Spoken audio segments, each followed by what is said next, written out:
the probably like the most original version of divine simplicity, I just say that it'd be derived from Augustinian divine simplicity. And the main thesis that Thomistic divine simplicity would basically hold to is that God's essence is identical to his existence. God is not a mere logical composite, and that God is a pure actuality. So he's not composed of potency and act. He just is act. Can there be like real distinctions in this view? Real distinction between God's properties? No. The only real distinction that would be within God's essence is the distinctions of the Trinitarian persons. Oh yeah, okay. I mean, I don't have like much of a problem with this view. No, because like I wanted to like press you on because I'm pretty sure you're a neoclassical theist, Like right? So, I assume you think the properties are like metaphysically or at least logically entailed. wait, what did you say? Wait, so like are you a super essentialist? I was asking you, do you think the properties are, do you think the properties, like when you say the properties are identical, I assume you think they're like metaphysically or logically entailed. Wait, what do you mean by logically entailed though? So by logically entailed, do you just mean that there would be a contradiction for the property, for one property to exist or not to be present? Well, I definitely say that there's a metaphysical entailment there, but I'm not really sure about it's like some kind of logical entailment, and probably need to like look into that more. But yeah, I definitely believe that there's going to be a metaphysical entailment between God's properties. Okay. And what do you think I just think, do you think God is identical to his properties? Yeah, so yeah, I believe that God is identical to his properties. So yeah, that's just like another thesis of divine simplicity. Do you believe properties are like what's your view of properties? Are they like acausal and stuff? What do you mean? So by acausal, do you just mean that they don't engage in causal relationships? Causal relation, yeah. Well, I don't know what this would mean in relation to God. So can you give me an example? Well, if you hold the view that properties are acausal, you could run into the trouble of God being acausal, because if God's identical to his properties, he would also have the the aspects of his properties, which would be the fact that they're acausal. No, so I wouldn't say. I mean, yeah, if this is true, then I wouldn't say that God's properties are acausal. I wouldn't say that. You don't think his properties are acausal? Yeah, but assumingly you think like something being causal is a property, but like the property of being causal like doesn't engage. Maybe you can take like a less like a view what type of view of properties do you have? Because if you take like a deflated view of properties, I see like this is not a problem, right?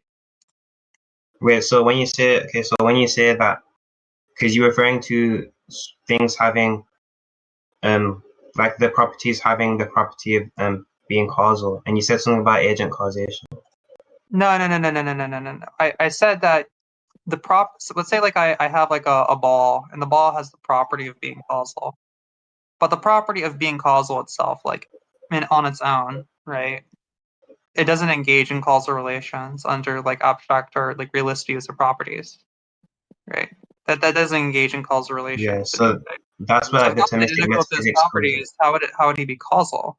Yeah, so that's where the Thomistic metaphysics comes in. So we just say that there's a formal distinction between the property of being causal and his other properties.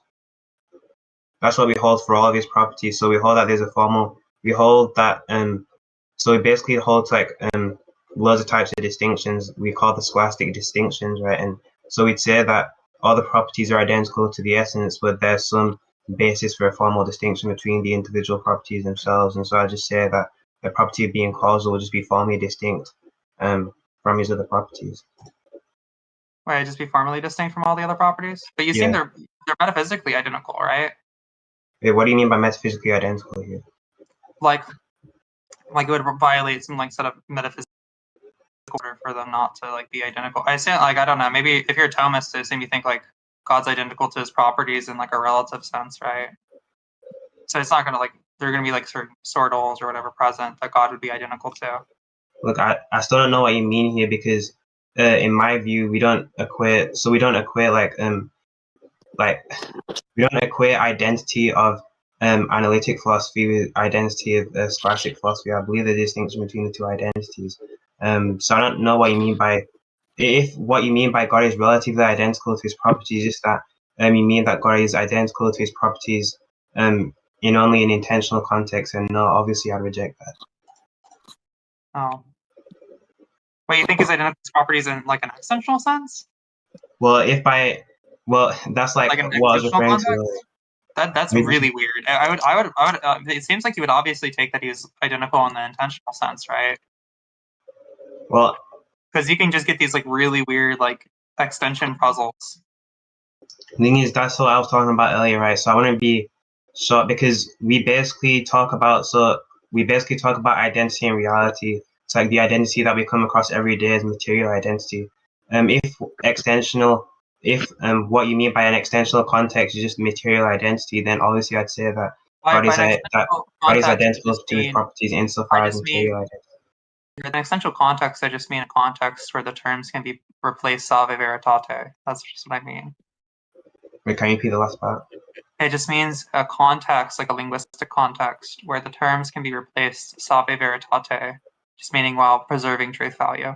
So, for example, bachelor is an unmarried man as an extensional context, because if I were to replace bachelor with unmarried man in a sentence, like John is a bachelor with John is an unmarried man, that's gonna value between those two sentences.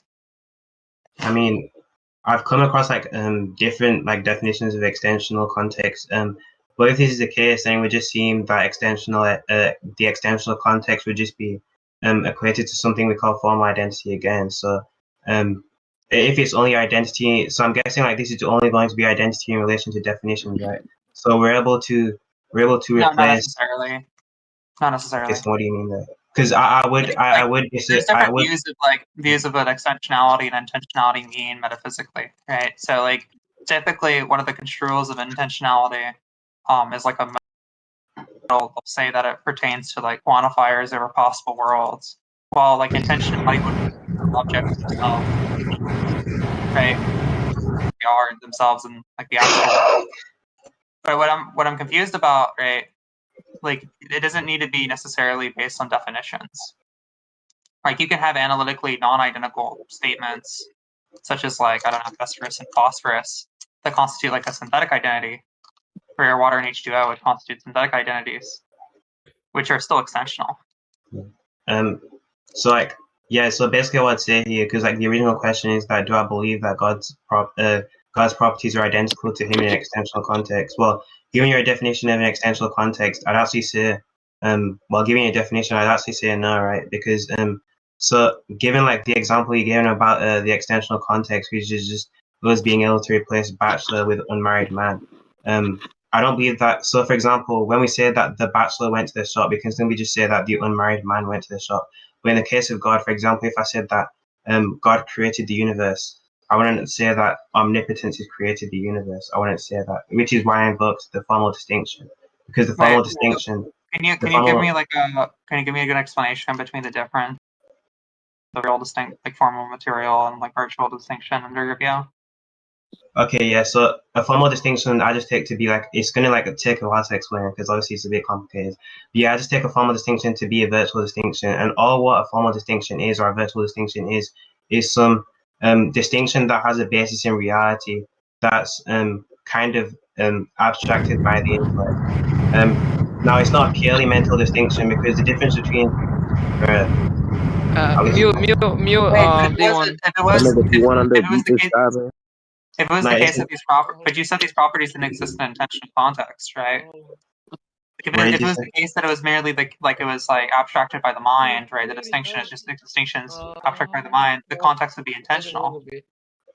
Well, the basis for the distinction is still in reality. It's not. That's why I say it's not a purely mental distinction. So, So the virtual distinction would be that which isn't purely mental, but an example of a purely mental distinction would be the logical distinction, which doesn't have any basis in reality. So, for example, somebody's talking. It's that bum nigga free. So, for example, an example of bro, what's good? Bruh, I'm trying to speak, bruh. If an example of a purely mental distinction would be the distinction between spectacles and glasses, right? So there's no basis for the distinction in reality. We just made it up. It's just a purely linguistic thing that we made up with no basis in reality. Then I guess you could say that an example of a vertical distinction would be obviously in the case of divine simplicity, where we'd say that God's properties are just virtually distinct from one another but identical to the divine essence. Yeah. Prioritize right. this cock, nigga. Shut up, nigga.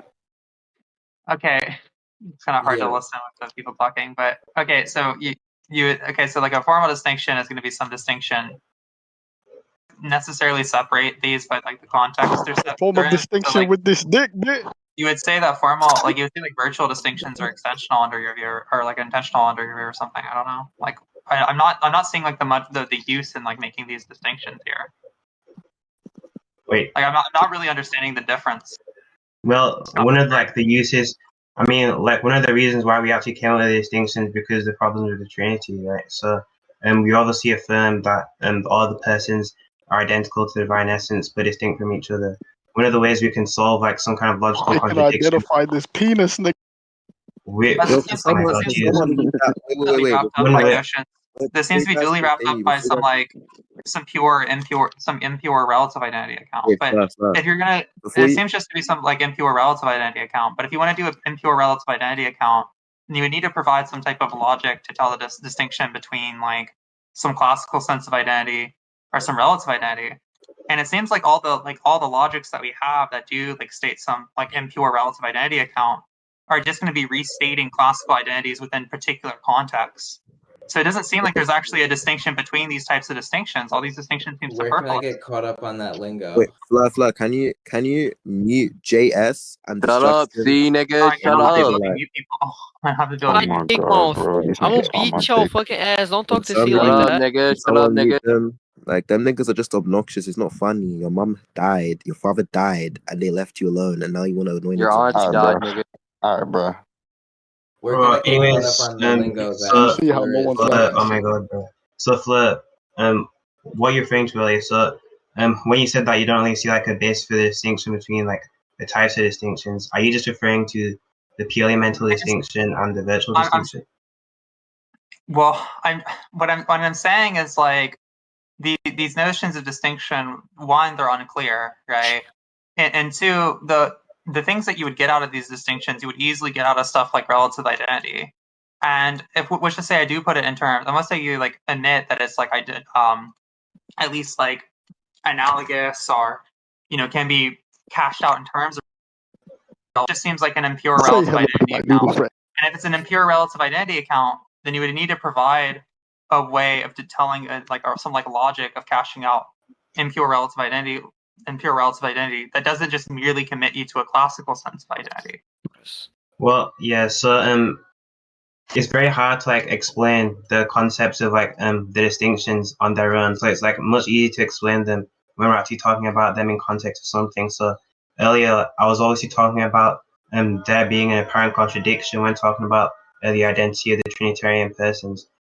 One way like the distinction should be relevant, or one way the distinctions aren't just some arbitrary things that aren't really distinct from each other is actually by I don't invoking think them in the I don't context. think my question's being answered. Well, you asked, Or you like said, you told I me don't that think I'm being like adequately. you weren't clear. I don't You think told I'm me being that you weren't adequately clear on them, responded so I'm going to, to right? explain. Sorry. I don't think I'm being adequately responded to. But you told me that you weren't clear on them, so I want to respond. I want to get you clear on what the distinctions actually are. Unless you're Okay. now clear on what the distinctions are. Oh, okay, go ahead. Yeah, so anyways, for example, people obviously say that there's an apparent contradiction with the persons being identical to the essence and the persons being distinct from each other. And so we just like invoke the distinctions here by just saying that persons are materially identical to the essence, but there's a virtual distinction between the persons in the essence.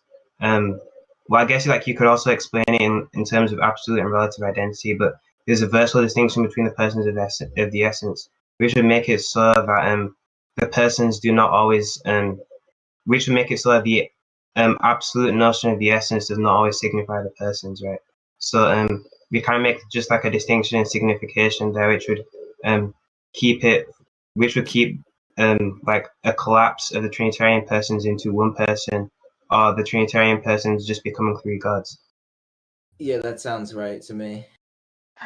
Yeah, that's but that doesn't I just still don't think that responds, because when I was asking about, like, in terms of absolute and relative notions of identity, right? When I brought that up, I was just saying that this could be easily, like, duly tied up in these other two concepts, which we probably have, like, a little bit more rigorous. And two, you just kind of gave me, like, a bunch of examples, right? But the point I was making about the absolute and relative identity later was, like, this just seems like an impure relative identity account for, like, and stuff. But I brought up the problem with that account, also, right? And you admitted that you can put it in terms of absolute and relative identity, which is that it doesn't seem like there's any logic currently, maybe you can provide me some type of logic currently, that caches out, like, relative identity in a way that doesn't just commit us to some form of absolute identity. And also, there's this problem of, and I guess I'll give you another problem with relative identity. I can understand what it means for relative identity to mean in, like, mereological composition or identity over time, or even, like, maybe like mental properties or stuff. I don't know what it means for, like, a disembodied mind to have relative identity, right? Like, our best case for something having some, like, absolute classical sense of identity would be some disembodied necessary being, right? Wait, so you said that, well, I said that we can explain, like, the persons of the Trinity, like the identity of the Trinity, in just terms of relative and absolute identity. And well, yeah, I think that we can give some kind of adequate account of the Trinity in terms of relative and absolute identity. But I think the problem is that there's also going to be different types of distinctions that are going to be lesser than the ones of relative identity, right? So I already gave the example of the purely mental distinction. So, for example, the distinction purely between mental these just seem like really superfluous to, like, these other two concepts. Like, why would we include, like, all these extra concepts when we can just explain it with the same types of concepts? If you're just saying that these lesser notions of identity, we can just talk about it in terms of relative identity. I don't see the issue. Yeah. Why can't we? Yeah, so the reason why like we actually have these concepts in the first place, well, yeah, you can just use relative and absolute identity to, like, refute some kind of transitivity problem, but you can't use relative and absolute identity to refute, like, a PRSA opposing PRSA problem. I'm not sure if you've heard of it, but it's basically just an argument from, like, reflexive substitution, where they try to say that, well, because the father signifies the essence in reality, and the essence is identical to PRSA, and the father opposes the son in reality, that means PRSA opposes PRSA in reality, which is obviously just a contradiction, because then we'd be saying that PRSA is distinct from PRSA in reality. We wouldn't be able to, like, use absolute and relative identity to actually give an account for why the objection But would that seems like to be duly tied up by, like, other principles, like synthetic and analytic identities, or causal identities, etc. Like, sorry, not causal, like causal principles. I'm just not, like, it's just, like, very unconvinced. But, like, let's go back, because I think we're getting, like, a little bit in the weeds here, right, on the relative identity stuff. Like, okay, so I assume you think God has knowledge, right? Yeah, God has knowledge. Yeah, I mean, yeah, but I don't take, like, a conventionalist account of knowledge. I believe that knowledge is non-propositional. Wait, God has, like, non-propositional knowledge? Yeah. Then, well, I think it's also, what do we mean when we say that God has knowledge here, then? wait, but when we say that God has knowledge, doesn't necessarily mean that knowledge is going to be some kind of propositional knowledge. God can still have knowledge without it being propositional. Yeah, I'm asking you what you mean by knowledge. Well, I take, like, knowledge in, like, the case of God to be very hard to, like, cash out. But, like, I can give some, like, attributes or properties of the knowledge, or some things that the knowledge would be able to do, rather than just give, like, a full blown account or definition of knowledge here. Because I think that even in, like, a propositionalist account of knowledge, I think that it's also very hard for the propositionalist to define what knowledge actually is. Surely they'd be able to, like, give some, like, properties or attributes of God's knowledge, but they wouldn't actually be able to give some kind of definition of God's knowledge. Oh, you wouldn't. Well, then I just don't know what the fuck you're talking about. Like, wait, Like, are you, like, if you want, like, do you think God's knowledge is, like, analogous to our knowledge? I can defend, like, a middle knowledge, like, like, if I weren't to, like, accept, like, a non-propositional kind of knowledge, I'd be able to, like, defend middle knowledge. Like, do you agree that God's knowledge is, like, at least analogous to our knowledge? Wait, what? So by analogous, do you just mean similar? Like, yeah, like similar. Like, we they're similar terms in the medieval sense, right? Like Well, by I don't know in what sense. Like, what sense would they be analogous? Like, I believe that they're going to be analogous in some senses, but not in other senses. Well, I'm asking you if you think like what types of senses are they analogous? Because Well, it seems the like you're senses just that univocal, right? well, the senses that they would be analogous is just that number one, God can like know certain things. God can know certain things that are like, for example, a priori. He can also know things that are a posteriori, and we'd also be able to know things that are a posteriori, a priori. He'd also be able to abstract. I wouldn't necessarily say that this is going to be something that's indexed to his knowledge, but he'd also be able to abstract ideas from certain objects. So how we're able to abstract ideas from the objects that we see around us. For example, from a car, I can abstract multiple properties that combine or compose themselves to make the car. God would be able to do the same thing with his intellect and with his knowledge.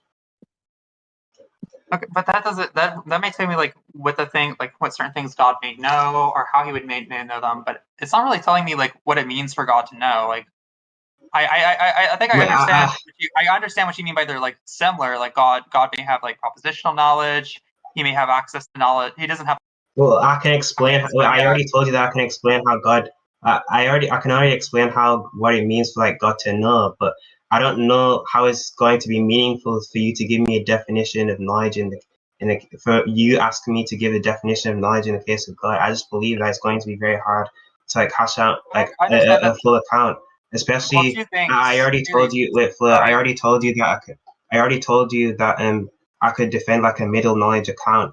I could defend like a Molinist account of knowledge because if I wasn't to hold to like a non-propositional account of knowledge, I'd hold to a Molinist account. So I don't see like where we're going here.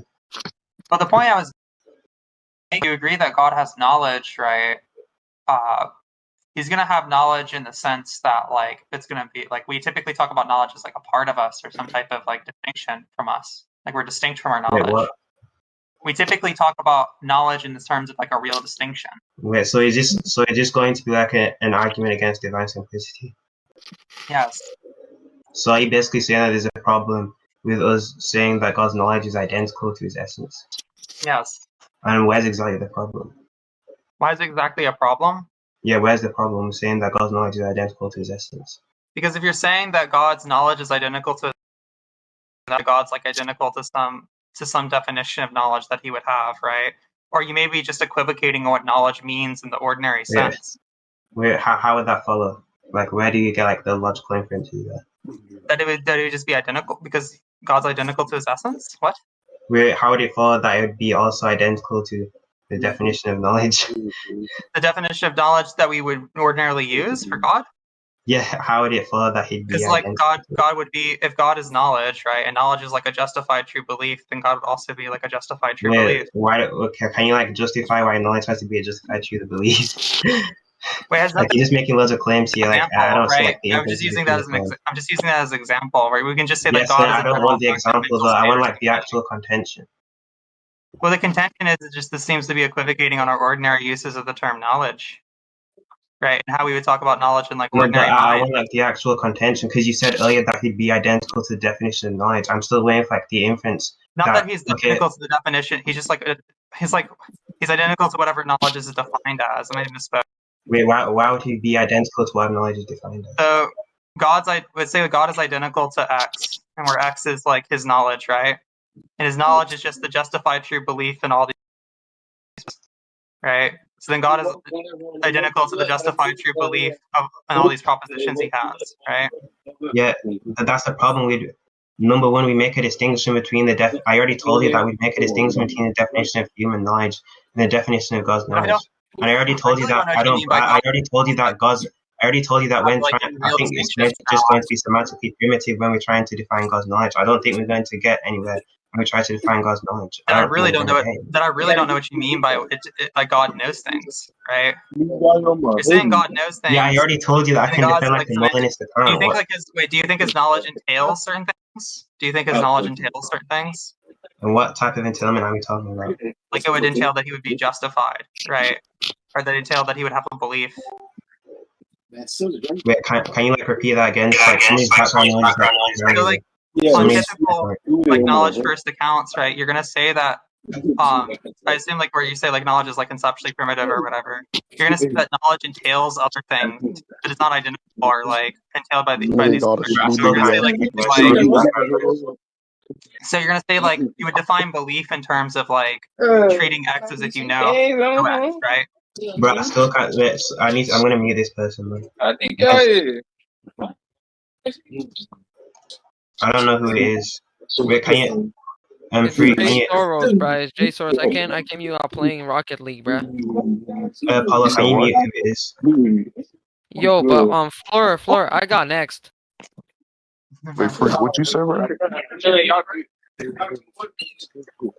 Bro, somebody mute themselves because like you're echoing and you have background noise. It's like very annoying. Wait, do I have background music? Because my mic is like. Shut up, nigga.